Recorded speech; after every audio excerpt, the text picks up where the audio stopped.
Hey everyone, this is Homemaking with Rebecca. Today I want to share with you 3 things that help me overcome homeschool overwhelm. So if you've been homeschooling for a while, or if you're new to it, you know that it can be super overwhelming and it just seems like a lot sometimes. So these are some things I've learned over the years that have really helped me. Number 1 was to simplify, especially if your kids are really young. We're going to focus on reading, writing, and math.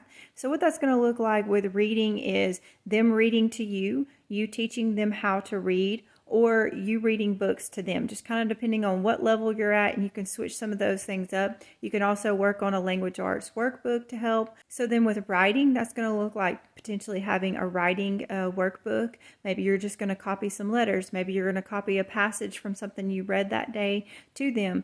Maybe you're going to have them trace some letters in some sand, do some fun activities like that. And then math is going to look like having a math workbook that they're going to work through, or potentially doing some fun math games or something like that. So you just want to keep it super simple and basic. You can always add in things later. And I find, especially if I'm reading aloud to my kids, things like math and history are just going to kind of get filtered in there as they go, because it's going to be in the reading that I'm doing to them.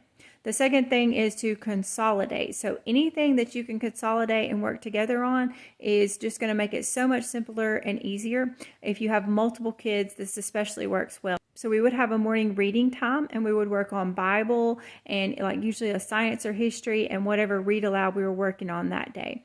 So I would do the grade level that my oldest kids were at, and then the younger kids could listen along, and you would be really surprised at the things that the younger kids pick up on and hear. And you can have them do a coordinating coloring sheet as they're listening to help them. And I just found that that worked really well for us.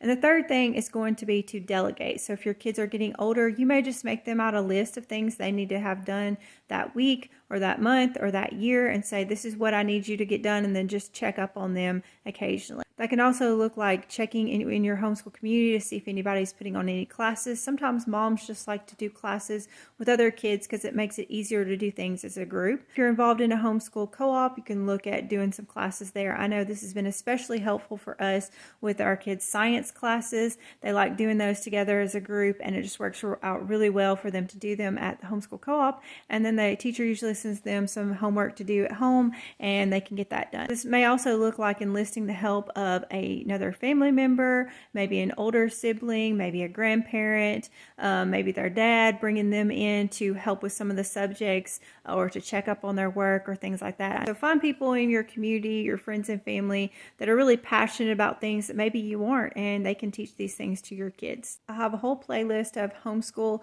resources and curriculum that we've used throughout the years. You can check that out. I hope you're having a great homeschool year, and I hope you're having a great day. Thanks so much.